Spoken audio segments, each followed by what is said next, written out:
Is it possible to squeeze the grandeur, the drama, the epic vastness of the Napoleonic Wars into a mere 2 hour game? Yes. Yes, it's possible.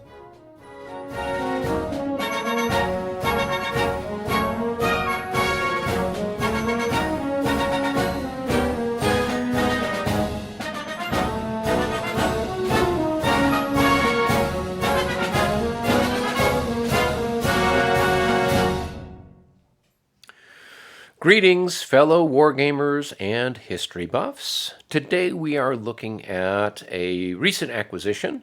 This is Victory and Glory, Napoleon by Glenn Drover from Forbidden Games. Now, I know the game's been out for a while. I happened to pick it up secondhand on ConSim Marketplace on Facebook. And so, if you're looking for some games out there for maybe to mess around with or check out, oftentimes you can find some pretty good deals there. And I was able to get this from a fellow who actually lives maybe about 20 miles away, so he didn't have to ship it at all. I just happened to be driving down that part of his universe in Southern California and picked it up. So let's take a look at it and talk some more. So for starters, the box is absolutely massive. And my understanding is that this particular game came out in one particular edition that had small miniature pieces, meeples, things like that. And so the box is for that. But you don't necessarily need that big a box for the regular cardboard pieces, which is what I have. Now the map is very massive. It's about 35 by 45. It's a mounted map, and it comes in 3 sections. On one particular section, I mean, it's covering everything from Russia all the way to Spain, and it's got a little section here for Egypt as well. The main part of the map here, we've got our chart here for keeping track of victory points as well as economic points, and other factors are tallied there. And then you have boxes for representing the different powers that are on the map that can be influenced to join the coalition. The basic concept of the game is it's a 2-player game.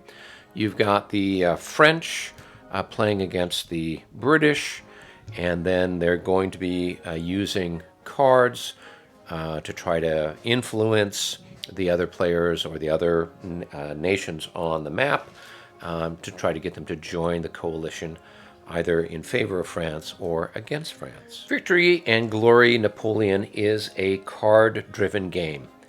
And so it's covering the entire Napoleonic Wars period from 1796 all the way to 1815. And it has 3 sets of cards that the players are going to be using based on each age or each era of the Napoleonic Wars. So there's one section here for the early period, 1796 through 1801. The next is 1802 through 1807, and then the final is 1808 through 1815. The players are going to be dealt 10 cards each from the deck, and each of the cards represents different actual historical things that happened. And so the cards themselves are going to give the players an opportunity to either play it for the event, that is the event that's represented here, and that's then going to help or hinder themselves or their opponent, or they can play it for the sort of extra attribute or the non-specific attribute. And so usually in the first set of cards, there's a lot of things here that are beneficial for the French early on. In the next set of cards for the next period, it's a little bit more balanced, where there's good stuff for the French and good stuff for the Allies or the British player. And then in the last set of cards, it's almost all horrible stuff for the French and really great stuff for the British player. And so you kind of covers the span as Napoleon's early on has a lot of success because what he's doing is innovative. Over time, his opponents are learning from him, and things are starting to go bad. So it's very interesting how the cards work and how each deck kind of mimics the trajectory of the Napoleonic Wars.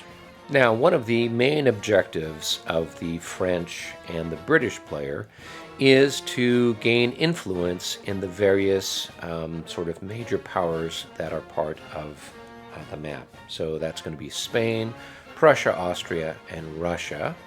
And then we have lesser powers that still have the ability to provide some sort of influence.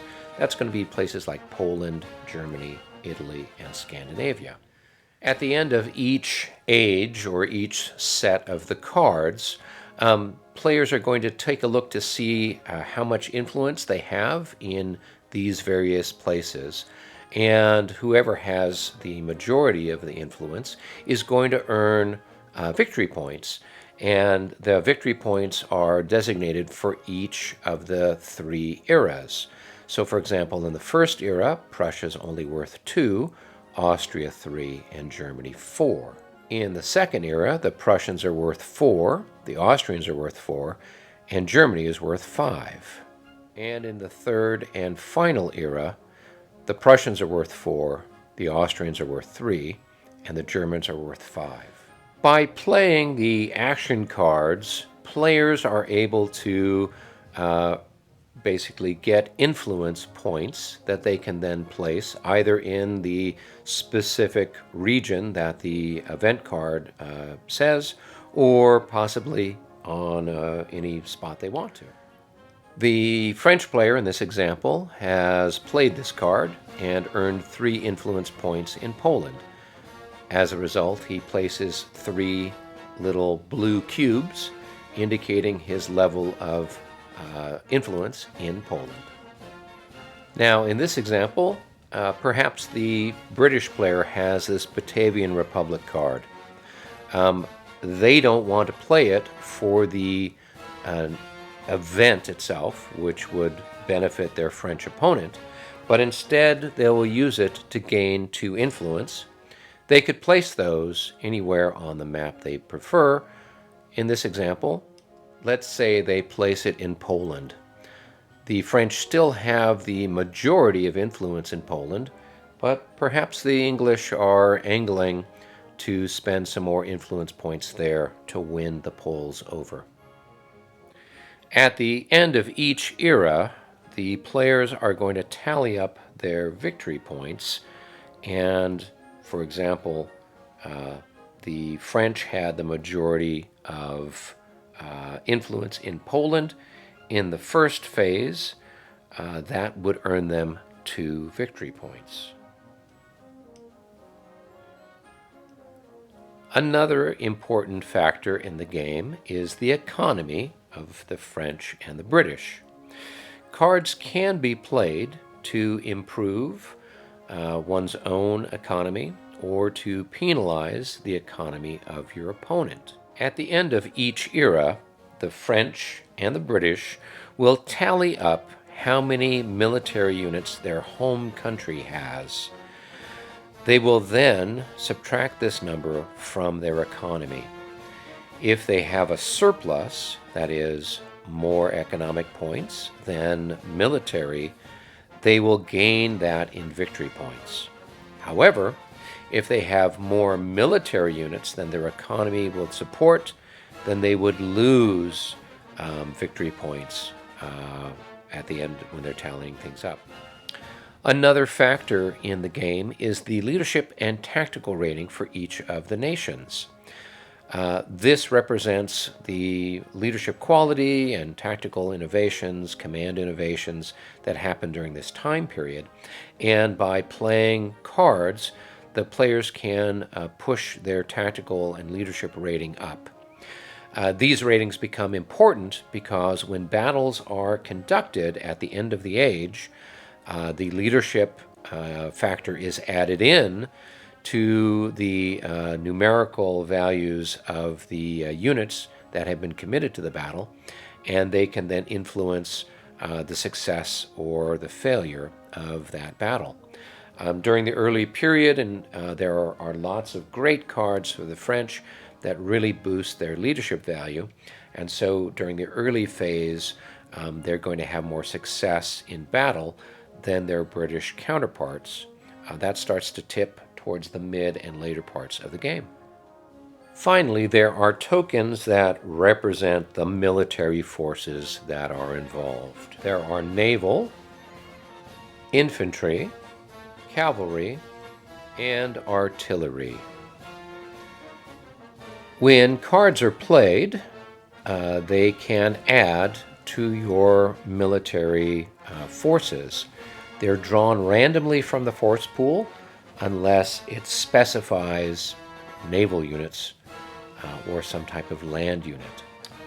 When a player places a battle card, his opponent is obliged to commit at least one unit to the battle.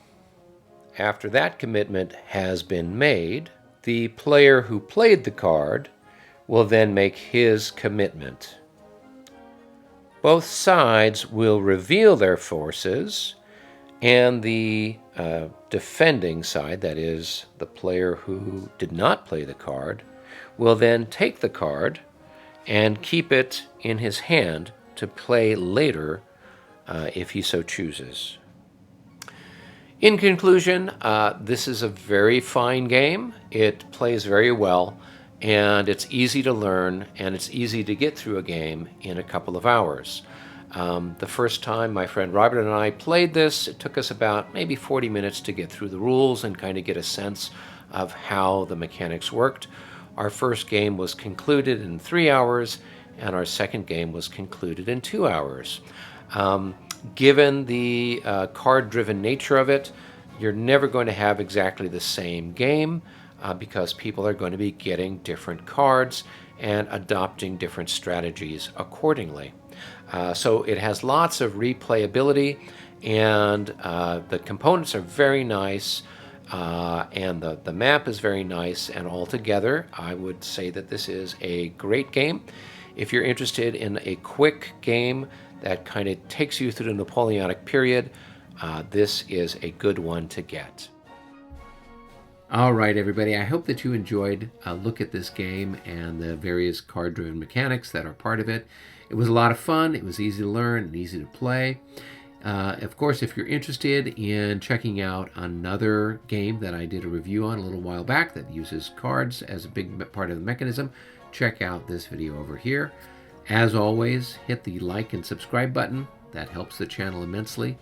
And until our next episode, be well.